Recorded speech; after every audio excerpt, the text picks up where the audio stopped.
station, laugh, the love shining bright. Turn it up, let your spirit go. It's the Marcus Lee Stephenson Show. Well, hello.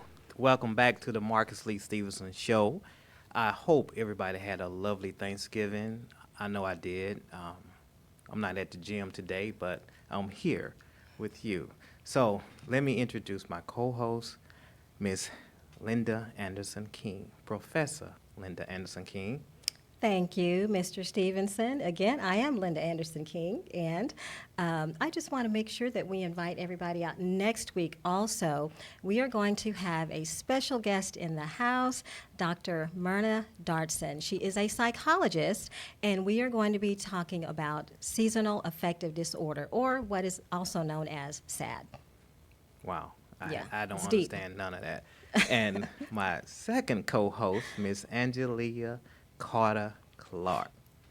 Yes, sir. It's Angela Carter Clark. Oh, That's okay. I grew up as Angie, so people call me different things.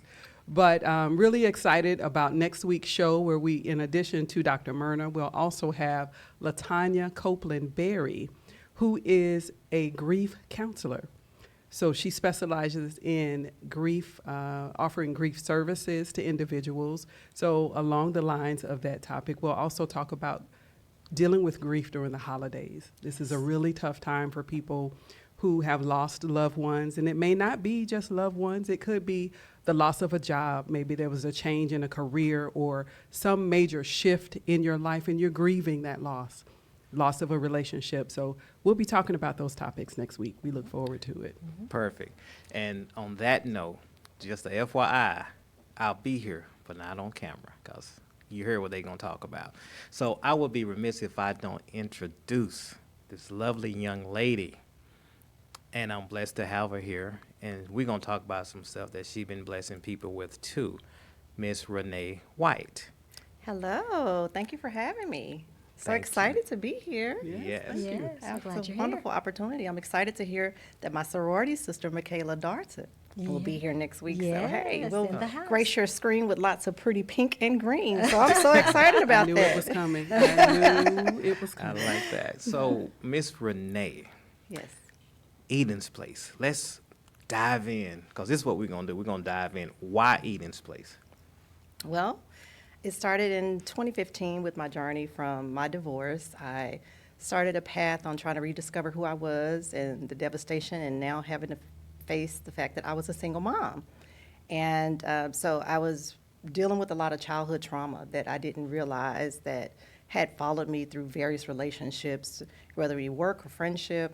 And so I started studying on Eve and trying to figure out who God originally created me to be. And so I went to the scripture and thought, well, hey, Eve had to be someone other than this person that we've all made her out to be. So I started reading through the scripture, and I was just praying and asking God to help uncover me and the pain that I'd gone through. And through that journey, we reached so many women. We had several conferences often. We did back then they were called vlogs, and now they're Yeah. called podcasts. Yes. And we went on a couple of journeys together. We talked about entrepreneurship. We talked about finding your purpose, relationships. They followed me on my dating journey.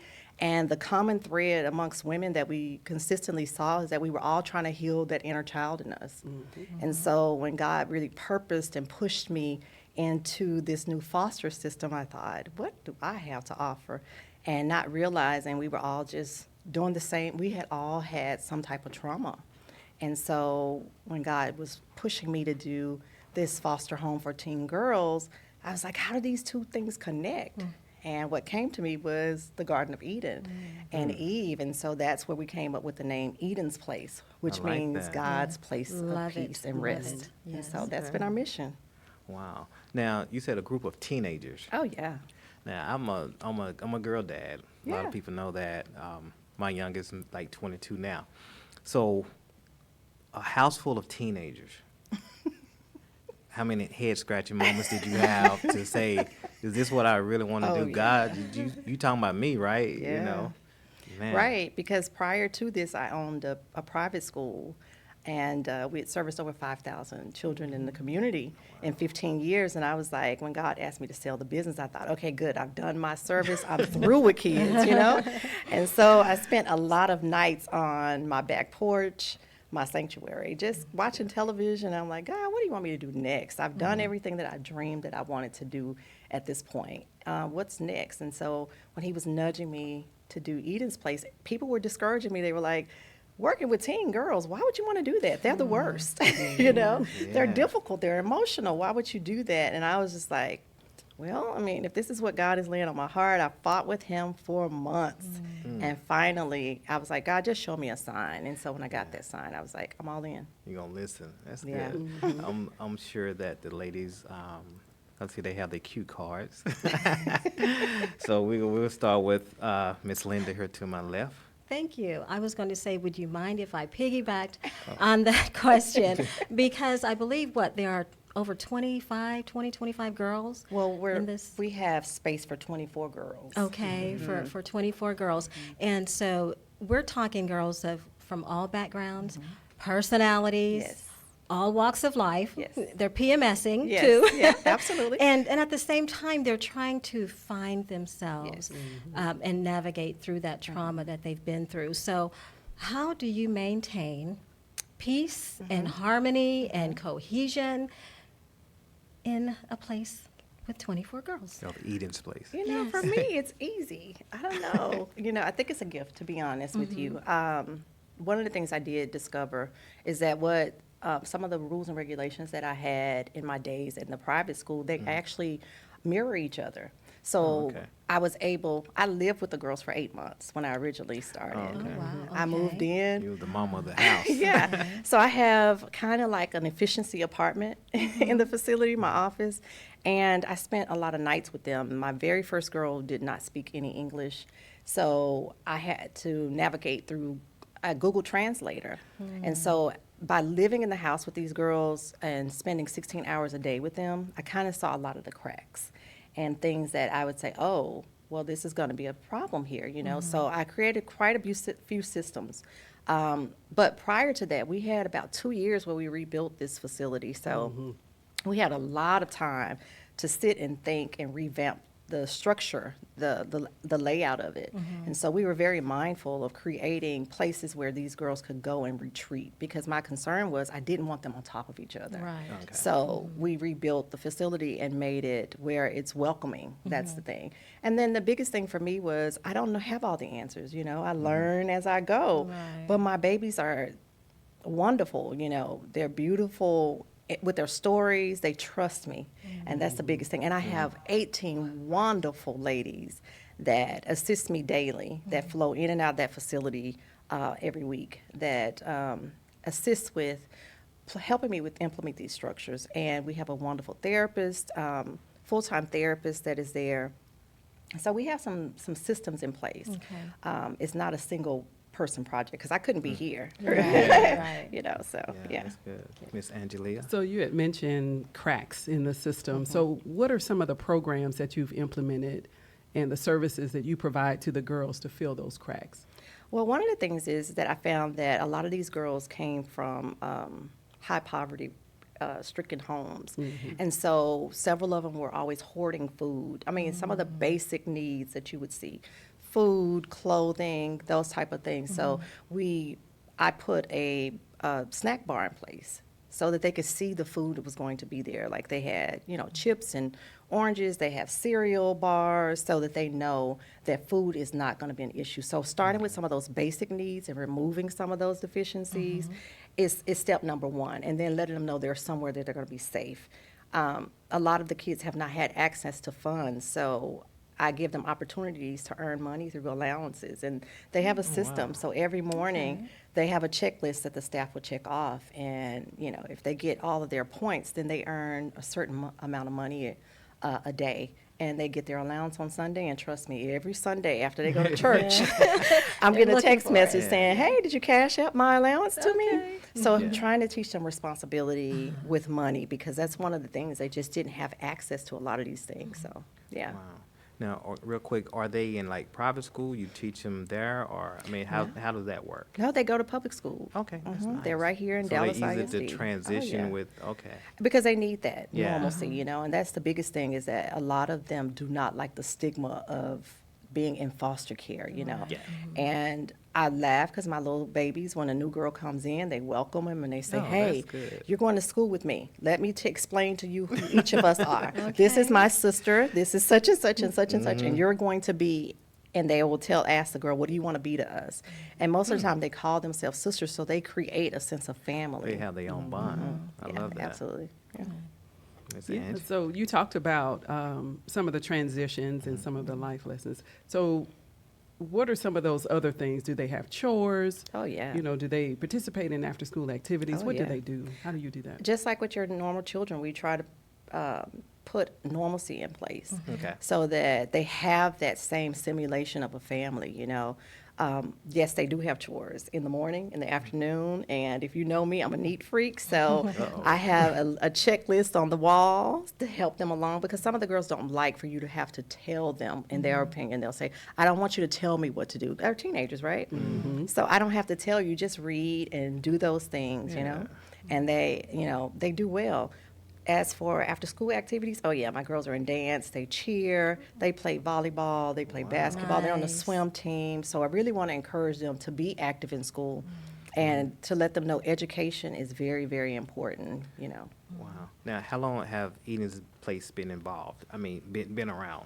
We started in 2020 during the pandemic. Okay. And because of the construction and supply shortage, we did not finish, and the restrictions with the city of Dallas and those inspections was absolutely crazy. Oh, yeah. So we didn't finish the build out until 2022. And Okay. so we took our first girl, we had our grand opening in January, and we took our first girl, it took us way into August to get our final permit. So, yeah, August of 2022, we took our first girl, so we are 3 years old. That's good. I can't wait for your success stories. I know a lot of the young ladies are gonna come back and be a part of Oh, they Eden's do. Place. Yeah. Yeah. They call. And you were speaking about construction, and I think I must have gone through every video and newsreel to see exactly, you know, what was was going amazing. on. And it was very touching. Oh, thank you. Very impressive to me. And how the volunteers, once you made that announcement, they came out in a major way. Absolutely. They did. And they got behind you and built, you know, got Yes. in there with their hammers Oh, and, yeah. and nails. My question is, how meaningful was that to you at the time to have the community rally behind you? And in addition to that, you know it was a God thing. Absolutely. It was purposeful. 1000%. Yes. You know, one of the things that, you know, the way things happened, we got, you know, a couple of little hiccups. We had the freeze of 2021 that Oh, yeah, I remember that absolutely one. flooded the facility out, and the little bit that we had already done was all just kind of wiped away, you know, with that flood. And I knew that I was dealing with something bigger than myself. And to be honest, the chatter amongst, I mean, I'll be honest, with people that were close in my circle saying, there's no way she's going to be able to do this, you know? And in an attempt, I was like, God, I fumbled. I felt like I had dropped the ball, and I had disappointed God because I was like, the building is destroyed, you know? And there was a young lady by the name of Renee who was introduced to me that sat and helped me. She said, listen, the building is bare, but just think of this as winter. And these are just branches on the trees. You know, the leaves have fallen. How would you like to prune this place? And I'm crying, and I'm thinking, I don't have the money to do this. Did you hear they said, you know, I have over $400,000 worth of damage in here. I can't rebuild this. And, you know, so people started coming forward and saying, hey, let's call the radio, let's call the news station. Yeah. And Channel 8 News first aired it, and we got, you know, support from them. And then Fox 4 came around and aired it a couple of months later. And then the help just started coming from everywhere.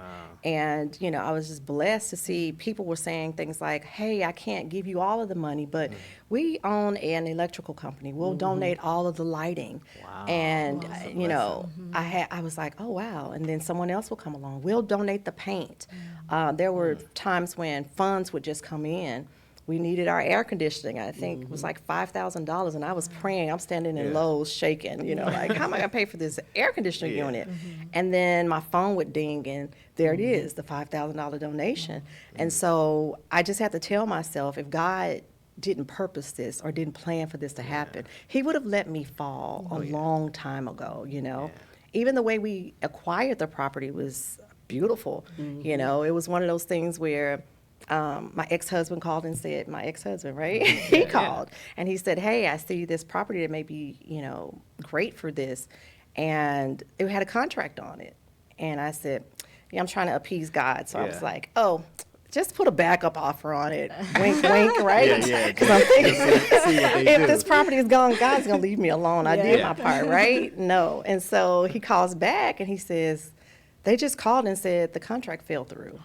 And I'm like, oh, we're really doing this. And a couple of days later, I get a call from someone that says, hey, we heard that you're going to buy this property. We want to offer you some money to back out, because they too wanted to open up a home for teen girls. And so all of these things, you know, people coming from everywhere. We had the entire D9. We had Omega Psi Phi. We had Delta Sigma Theta. Yes, yeah, we had Delta Sigma Theta. Actually, they came out in droves. And then, of course, we had the beautiful ladies of Alpha, Kappa Alpha, who came out to help paint the facility. And the beautiful blessing is that we painted a 7,400 square foot facility in like 6 hours. Wow. Wait a minute, say that again? That is Yeah, we wow. painted a 7,400 square foot building That in is 6 unheard hours. of. We had shifts where people, because we were in COVID and we still had needed to social distance, and we literally would put one person on each wall to social distance and paint. And people donated food, food trucks came out, and we, my board was wonderful. Angela. They were wonderful. And we helped, Elle. and Elle over there, and all the other beautiful ladies. We rotated everyone in and out of the facility to make sure that, as you know, we had over 70, 80 volunteers that day that came out to help us paint the facility. So it was wonderful. It's been great. Yeah. Now we're gonna slide back to your board member. You just slid through that because I know, and I'm gonna tell you a little quick story. She always highlighted you. She always said you have to meet her. You have to meet her. For what, a good year or so? And I said, okay, one day we're gonna meet. She said, no, you're gonna meet her. I said, okay. She said, because she's so thankful for what you do, and she cherishes it, and she's probably another one of your biggest supporters. I know you probably have numerous Oh, of I do. them. So yeah. Angela and I go way back. We go way back. Yeah. Her kids were actually at my preschool. Oh, okay. Her oldest, I think, may have been like 2 at the time. And Angela's always been a support. She was the one that said, we need to start a PTO. I'm like, start a PTO? I'm just trying to get through the day. You know, the school carnivals, she would come in and keep our books. So, yeah, she's been a really strong support all these years. So I value her friendship. I do. I really do. That's good. Go ahead, Miss Angie, because I know you got some questions. Well, I know the story, so it's a little difficult to ask the questions. No, but I ask the know questions, most of 'cause the answers. We don't know. But I mean, talk about, you know, I think about the girls, going back to the girls and some of their backstories. You know, talk a little bit about who they are, because one of the things that we emphasize, particularly at the open house, is that these are girls who have gone through traumatic situations, and they're your next door neighbors. Yes, they They're are. going to school with your kids. These aren't wayward children who were out and about. So talk a little bit about their stories. You know, one of the most important things to remember is that we all have a story, you know? Every girl comes with a story, and they do what's natural to them. Is that when they come in the door, we just get a 19-page report that tells you about this young lady, right? But, you know, mysteriously, they delete or omit a lot of information about them. So you made these decisions on accepting them with very limited information. Okay. And Talk about how they come to you as well. yeah. Yeah. So basically, if I say that I'm going to accept a young lady, they're at my doorstep within a matter of hours. I'm talking about 2 or 3 hours. It's not one of those things where you're like, oh, bring her next Friday at no, they need care immediately. And so we've had young ladies that will come in the middle of the night, especially when we worked a lot with our sex trafficking victims, well, sex trafficking survivors, that a lot of times they would just come with the clothes on their back and maybe a few items that they were able to get out of a resource closet out of the CPS office, you know. And a lot of them, their shoes were too small because they're, I would hate to say this, but the people that were sex trafficking them would make sure that their shoes were too small so that they couldn't run. So they would have blisters under their feet. And so just having to deal with that, and in other situations where you had girls who have learned that they can make a living off of sex trafficking. And so they themselves, you know, they would come to school that morning, we would get them dressed for school, and they would just disappear the next day Okay. and go back to that life. Now, let me ask you this. I know you mentioned it in the beginning, so do you have in-house counseling? Oh, yeah. Yeah. Yeah, the girls receive therapy every week, individual therapy every week. And then now my girls have inducted me into doing Thursday night chats with them. And so What is they oftentimes will request certain things because my girls are sweet. You know, you would think a lot of the trauma that they've gone through when I don't even get to park my car. In the morning. If they see my car coming down the road, they take off running down the street. Wow. And That's so a they blessing. will, it's a beautiful thing, you know, Yeah. and they're helping me get all my things out the car. They'll catch me one-on-one and say, hey, Miss Renee, I got a question for you. And it's, I never get, I can't muster up enough thick skin for some of these questions that I Yeah. get. And speaking of, this Thursday's chat. Yes, this Thursday. Yeah. I was driving with one of my young ladies to take her to a doctor's appointment, and she said, hey, I'm glad I got you to myself. I got a question.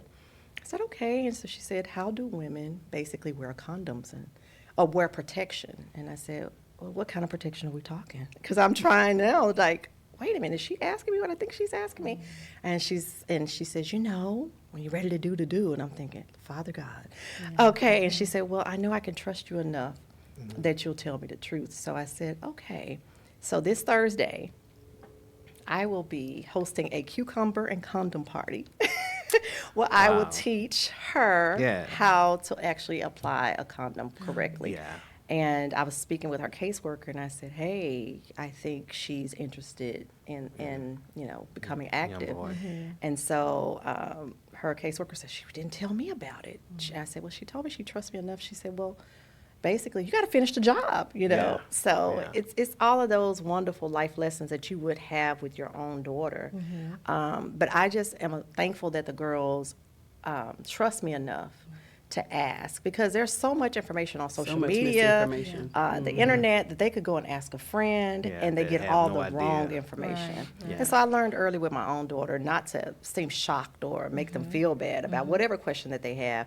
So usually I'll just, you know, remain very calm and smile and say, Yeah. well, tell me more about that, because I need to know what they know. Yeah, They're thinking. What they're Yes. thinking, and so I can see Yeah. where the misinformation or the gaps may be. So yeah, Well, I tell you, my youngest, I can't remember the oldest ones, but my youngest daughter, but at that time she was living in Houston with her mom, and she asked me, she said, Dad, where the babies come from? Then she's like 11, 12. I'm like, you want to know this now? So I said, well, let me call you back. So I called her mom, hey, is that, you ain't had that question, birds and the bees? That's all.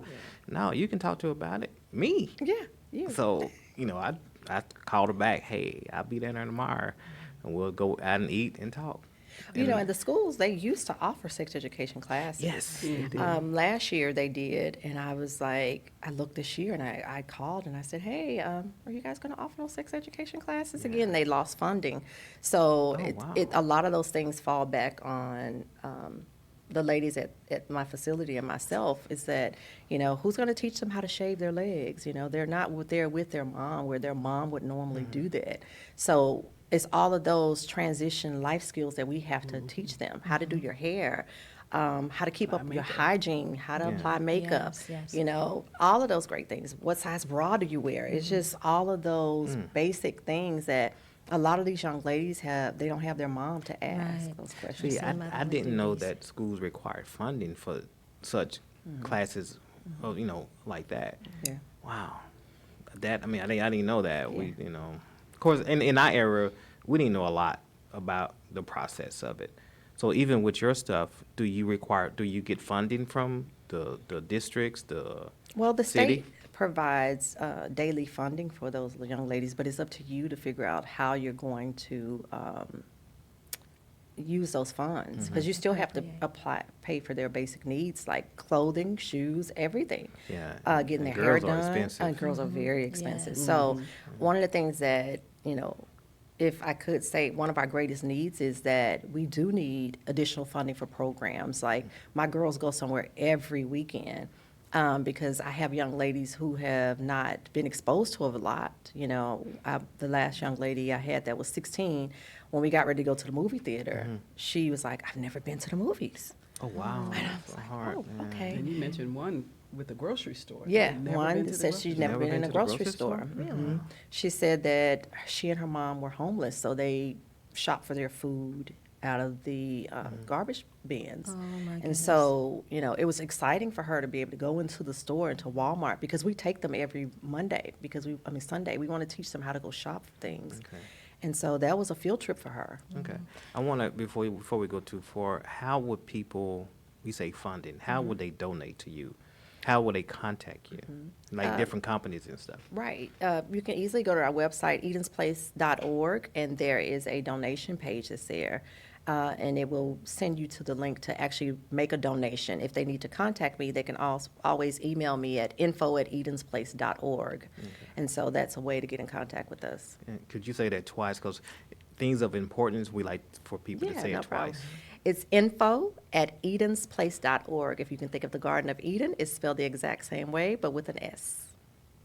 Love that, love that. And there are also volunteer opportunities there as well, Absolutely. right? There are some volunteer opportunities. However, those individuals would need to have a background check. Of course, yeah. We of try to course. do most of our programming when we have volunteers come in outside of the home, because for the girls, of course, their home is their safety net. And so having extra people in because of some of the trauma that they've gone through kind of sends them over the edge, So Sure. in order to, I just find that it's best if they go out into the community and we meet someone somewhere for Okay. programs. What about like things that need, we know it's getting cold outside, like coats and stuff? Oh, absolutely.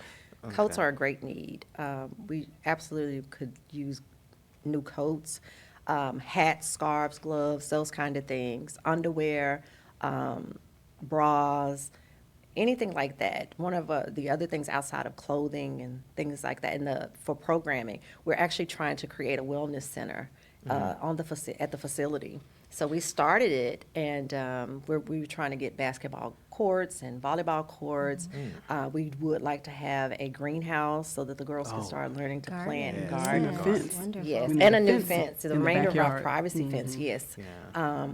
So those are some of the things that we're hoping to do sooner than later. Okay, remind me before we leave, Angie, that she gets the contact for Sir Earl Toon, because he has a foundation, Coats for Kids. Ah, So he's been doing it for years, so I want to definitely partner you guys up, because, matter of fact, we're going to an event this weekend for that as well, so yeah. yeah, and with the holiday coming up, that's another thing. Christmas. The Christmas, we Yes. get the holiday blues, the girls, because there are a few girls that still have contact with some sort of family member, and they can go on a visit. And then there are other girls who, their parents have relinquished their rights. And so they don't have any family members or friends or neighbors that are coming to see them. And so the girls really get sad when the holidays come. So my staff and I, we try to do things like you would do with your own kids. They Yeah. cook all their own holiday meal. But not only that, I try to make sure, especially like on Christmas, we have matching holiday pajamas and things like Oh, that. that's good. And then I usually come to the facility that morning and help them open their gifts. But just getting gifts, they're always concerned, are we going to get gifts? Are we going to get gifts, Yeah. Because they're accustomed to not having. So, yeah. Well, I would personally donate. Just, I Awesome. mean, yeah, Yes, just I was- even for me, yeah. Awesome. And then if anyone would like to donate or adopt a girl for the season, That's always Okay. wonderful. What does that entail? We usually have a wish list of things that they would like. They're simple things, usually like MP3 players, wireless headphones, things like that. They're regular teenage girls. They love gift cards. Oh my God, that is like Who doesn't? oh my goodness, that is like gold to them. We've had one group of top ladies of distinction that for one holiday they gave them a photo album book with just all of these different gift cards to restaurants, and you would have thought they hit the jackpot hot. They were like, "Can I go here?" And they were just happy to be able to go into the store and have something to swipe of their own. So Yeah. those are always a big hit. That's good. What is As the a matter best of fact, way go ahead. to- I gotta say this because Okay. I want to challenge all my friends. I have a plethora of friends. Y'all donate. I'm going to donate, whether it's money, gift cards. And how do they register, like, the kids' wish list? Is it on your website, too? Actually, if they'll email me, I will send them the list of those individuals that are still available. Now, mind you, when you go to our website, it's going to say Midlothian, Texas, and that's because we do deal with girls with sex trafficking. We don't reveal Oh, yeah, of the course. location, but we are located in Dallas. And the gift cards, if you send it to the P.O. box, we will be able to pick those items up. So. Okay. So I'm challenging all y'all deep pocket friends of mine. So, yeah, go ahead. You actually took the question right out of my mouth. But if we wanted to deliver toiletries and how would we go about doing that? Send those to the P.O. Box You office as can, well? but you or- can also contact us. Our number is 972-992-8885. You can text that number or leave a voicemail, and we will call you back, and we can either coordinate a time where we can have someone pick those items up. Okay. And, yeah, Yeah, give it to Angie. She'll take it. give it to Angie. She'll need a U-Haul. Yeah. So, yeah. Definitely. Go ahead. Oh, no, actually, I didn't know if you wanted to take a break. Or, That's Oh what I was yeah, waiting no, I was for. just I'm so I mean honestly it's just my heart goes out to the kids, Yeah. you know, because I mean I'm a girl dad, I have boys too, but just something about children itself, holidays, you know, when you told me the thing about some of their parents just disown them, it's Yeah, you know relationship. They it's relinquish their rights. sad, it's like let's try to rebuild, don't disown me, and so I can imagine the effect Oh, yeah, that the they heart feel of the like they've kids. been rejected, you Yeah. know, Yeah. or abandoned. So a lot of them suffer from abandonment issues, you know. And they told me, one young lady, I think she said it the best, and she said, it's not that I don't want to be here. She said, this is just different because I'm used to having one mommy, and now I have several. Wow. And I that's said, love. okay, thanks for sharing. I said, but there's something beautiful in having multiple mommies. You know, each of us offers something different. And so trying to help them see their story in a different light, you know, is that, and like I shared with them, I said, there are a lot of kids in two-parent homes that you go to school with every day that are being abused. Yes. You know, and Neglected. and being neglected, you know, and I said, they're looking at you saying, you're lucky you got out, you know, and I shared with them, as you get older, you'll understand things a lot better, that you weren't, they're not kidnappers, they don't just grab kids and say, you come with us. There are some steps that have to take place where these parents have an opportunity, in some cases, to be reunified with their children, and some of them just can't meet those qualifications for whatever reason. I'm gonna say this, then we're gonna take a commercial break, because I've heard it from myself, from some friends, that their parents had told them that I wish you were never born, and I was just looking at them when they said it. It's like, Oh yeah, that's you hurtful. gotta be Yeah. kidding That's me. very hurtful. Yeah, Yes. But the friends are very successful now, and they have nothing. It's like they divorced the parents because the parents put them through so much trauma, and kids have trauma Oh, that yeah. some Unspeakable. is unspeakable. You don't know how to fix it. Exactly. But you want to listen, but you just you can't put yourself in that situation. You Absolutely. try to, but it's just hard. So we're gonna take a commercial break. Then we're gonna hit another subject that I was privy to from Miss Angela. So. Okay. Well, I'm scared. Well, no, we'll talk about, dating and relationships and, as it relates to the girls, now that they are of age and Oh, they're yeah. looking at boys, number one. Oh, yeah. Got a lot And of looking to you questions. for a lot of questions, Oh, yeah. answers to a lot of questions. How do you address those questions? And then Your own. How do you balance it all? All right. know. Well, I can't wait to share. Hold your breath now. Step into your glow with Charissa Lux Skincare, where confidence begins with your skin. Our products are crafted for men and women who believe luxury should feel natural. From rejuvenating cleansers to rich hydrating serums, Charissa Lux is self-care at its finest. Because radiant skin isn't just about how you look, it's about how you feel. Discover the luxury your skin deserves. Visit www.charissalux.com today and unveil your glow. Yes, we are back on the Marcus Lee Stephenson Show. And before we stepped off for a minute, we was talking about the things with the girls, the young ladies. And again, people, please donate. This is very important. It's an important cause. Let's not be selfish in any kind of way. So, Miss Angela, Miss Linda, Miss Renee. So I'm going to lead it, Angie, then I'm going to let you girls finish it. Because I have girls too. So you have a house full of teenage girls. Uh-huh. And do they go to football games? Oh, absolutely. Yeah, they see they little boy they looking at and this yeah. and that. They come and talk to you. So how many of them nights you going to be sitting around and they asking questions about dating? I think he's cute. You girl, he ain't cute, this and that. Yeah. You know, let's talk about that. It's good. You know, I do a lot of listening, so they love to come around me, and they're inquisitive. They ask me, "Okay, Miss Renee, you're not married?" You know, I had one young lady. She said, "You're not married," and she says, "Well, why?" And I said, "Well, I'm just waiting on God to send the right one." And she said, "Well, if you're not married, we're doomed." And I said, "No." I wasn't expecting that. So, but I teach my girls that it's okay to date and to like. It's natural. Right. It's something natural to like, a male. That's okay. And I do have some young ladies who have said, "I think I like girls." And I said, well, we love who we love, but let's talk about what healthy love looks like. And let's also talk about healthy boundaries in dating and relationships. So I let them do a lot of talking, and then I just kind of ask questions in between. So it's really interesting. I mean, some of my girls, they go pretty deep, and they can be pretty graphic, and you just... Like I said, you act like you're not shocked, and I'm like, okay, well, is that a healthy choice?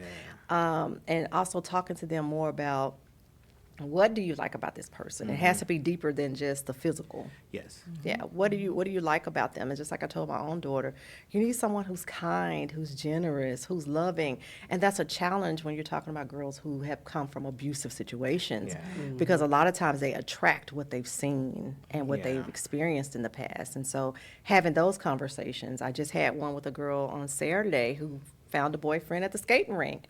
And the little girl found out he had a girlfriend, and he posted, or a friend of theirs posted, and so I could hear the other young lady talking to her, and I said, well, he has a boyfriend.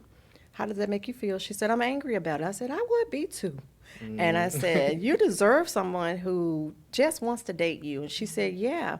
I said, so what's our next step? She said, I'm never talking to him again. I said, I don't think you should. I wouldn't I either. like that. So, I like that. We have those kind of conversations, and I tell my girls, it's okay that you like more than one person. When we grew up, it was like you find one boyfriend, you marry him, you have kids, and that's that, right? And in my household, my father was very strict, so we couldn't talk about liking boys. They made it into something so negative. So it caused me to sneak around and do things that I shouldn't do, and I don't want my girls to do that. Coming from a So PK kid. Oh, yeah, Go PK. ahead. PKs. And so, with that being said, I provide opportunities for them to go to football games, to go to the skating rink. And they'll say, can I meet my boyfriend there? And I'm like, hey, let me talk to your boyfriend's mom. And they'll say, who are you bringing this week? And so they talk, and I want them to know that it's okay to have a relationship. I just want them to learn a healthy way to do it. And they also have long distance relationships too that you mentioned. Are these Absolutely. individuals that they found online? Those And are how do you perfect. navigate that? Because of course that can open up some other opportunities for bullying, cyberbullying, and things and like it that. does. So what happens? One of the things is that I realize we live in a different era and generation. There's everything that they could possibly want or need at their fingertips just by logging onto the computer. So some of the young ladies, they will tell me, hey, I met this boy on Instagram, because when they go out, they don't give out phone numbers anymore. They're like, what's your Instagram name? I'm like, what is that? And so sometimes they are FaceTiming, and I'll say, okay, what's the rule? And they're like, oh, I can't put anyone else in the camera, or I have to make sure that I'm facing a wall. So, just teaching them. We have programming and lessons to, talk to them about. Some of our young ladies that I feel like are high risk for sex trafficking, I asked their caseworker to try to get a referral for Traffic 911. Yeah. And what that does is they have a one-on-one rep that's added to their caseload that comes out to visit them a couple of times a month, and they talk to them about healthy relationships and things to look out for sex trafficking. So we try to educate them all around. I like that. Yeah. And I really love the way you said that you have them in FaceTime or whatever, but they'll a wall, nobody else around. No. I love that. It's teaching them at the same time responsibility, because you're responsible for your sisters Exactly. as well. So, Exactly. And the privacy of the home, the integrity of Yeah. the home, we don't need everyone. And that's one of the other things. The girls are not allowed to go into their rooms until it's time to go to bed. And that's so that we can provide that extra layer of supervision there in the common areas where there's a staff member that can watch and oversee to make sure that, A, they're safe, and then B, that their interactions are appropriate. Okay. Renee, I love that you called your girls earlier your babies. Yes. Yes, and that means, just indicates a real, genuine care for them. Is there a time limit as to how long they can actually stay at your facility? I know they come in as young as 13 and, through 17. I'm not sure if this is the typical foster care setting where they leave at 18, or they have to go someplace. So I do have an 18-year-old, and so there are some requirements that I require of them, that you have to be in school, you have to have a job, you have to have a plan, and so that's the biggest thing, is that we're hoping in the future to open up a transition facility, a transition home. Phase 2 will be, that these young ladies, when they turn 17, they don't have to leave. We just want to get them into a tiny home to help, teach a lot of independence to them. So, That's very well, important. that's good to know. Yes, it is. Because, again, in the foster care system, when you reach a certain limit, you're just out on your heel. Well, And now thankfully, they have what they call extended care, that before the girl turns 18, she can sign and say, I want to stay in care up until she's 22. Okay. And so they're just That's not good. tossed out there. But some kids take Wonderful. advantage of it and others don't. Yeah, that'd be good. They can go to college and still have a safe place. Yes. That's Because important. college is free. College is free. Oh, Any state wow. school that they choose of their choice, the state will pay for it. And they also That is continue to amazing. give them Medicaid up until 22 as well. But the key is to have that mindset and that determination to Yeah. want to go to school Exactly. and not, to Exactly. fall into something else. So that makes a difference. Yeah. I Take like advantage that. of that opportunity. Yeah. Mhm. Yeah. That's real good. Okay, so now Yes. let's talk about you. How do you balance this? You mentioned you lived in the home for 8 months. Obviously, you didn't date for 8 months. Well, I went on dates. She snuck out the house. Yeah, I went on a few dates, but I didn't. I was, off and on in a relationship. But during that time, of course, I didn't. It's just like with my own kid. I wouldn't bring people in and out of the home. Yes. So, I would take a break and maybe go have dinner or go to the movies. But the last year and a half, I think I've kind of figured out that I needed a balance because I was just so engulfed in my work that I said, hey, I need an outlet, A girl's getting a little lonely. Yeah. Yeah. Keeping it real. Now, do you have an in-house nanny, I guess, that stays around the clock if you're not there? So we have, like I said, 18. I have 18 amazing women. Several of them work in the school system, teachers, diagnosticians, that actually care for these young ladies in my absence. So there are usually 2 to 3 women that are on shift at a time. Okay. And they, come in and out. So we have like 4 shifts a day. So on the weekends, and someone's awake with them 24 hours a day, even at night. Okay. Wow. Yeah. No, but that's not the question Angie was digging Oh in. my God. He is not going to let this rest. Well, because I'm gonna be a snitch in a minute. It's been an interesting journey. I'll say, it has. you know, Yes, it has. and connect the dots for for the audience because not everyone is familiar with Uncovering Eve and the 30 days in 30 days and those things. But how did those experiences and that journey that you went on in dating really influence how you connect with the girls now? Yeah. Well, after my divorce, I was 39, and I started discovering some things about myself. That I'd never lived alone. That was the biggest thing because I met him at 18. So he was my first real boyfriend. And I was in this 22-year relationship, so I kind of was in a time warp, if you will. And so when I started trying to go back out into the world, a girlfriend was like, I know what I'm going to do. I'm going to sign you up for online dating. I was like, she's like, it's been 9 months and you have not gone on one date. I was like, I'm fine. She was like, that's the problem. You're going to be fine and you're going to get stuck. So she created a profile for me. And I just heard this thing, ping, ping, ping, ping, ping. And I'm like, what is that? And so I was like, okay, here we go. Yeah. Because being sheltered, I was very sheltered, very green, being a pastor's daughter, you know, my first real date and boyfriend was when I got to college. So I went into college green as all green could be, and I was thrown into the lion's den, you know? Yes. And so for me, I didn't have a male friend that I could ask questions to find out, what do men, it's a treacherous game out here. What is the game that's being played, you know? And so, what are you talking about? Yeah. And What so me being the overachiever I am, I was like, you know what? I'm going to take any date any guy offers that I feel safe.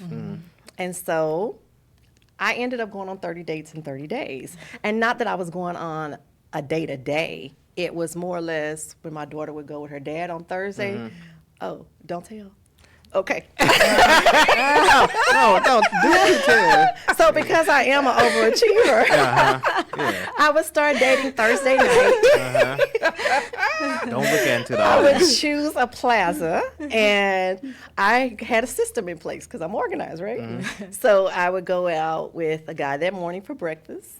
I would stay in the same plaza. I would move to the next restaurant, go out for lunch, and go out for dinner. So I would do like 6 dates.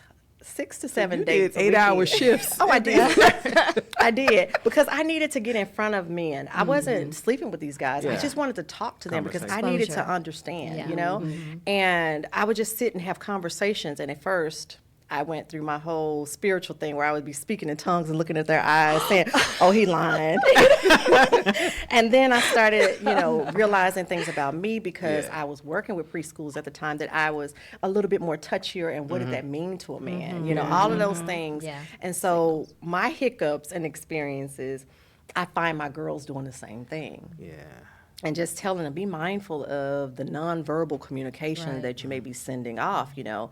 How are you dressed? Is your dress going to distract him from getting to know you? And so a lot of those dating experiences, if I had not had them, I would not be able to relate to these young ladies. And I probably would be very judgmental, to be honest, because, you know, in the era we grew up, you dated one guy at a time. And now the new era is like, you better get in where you fit in. It's double dutch, you know? Is that, You is go that on like several dates. speed dating?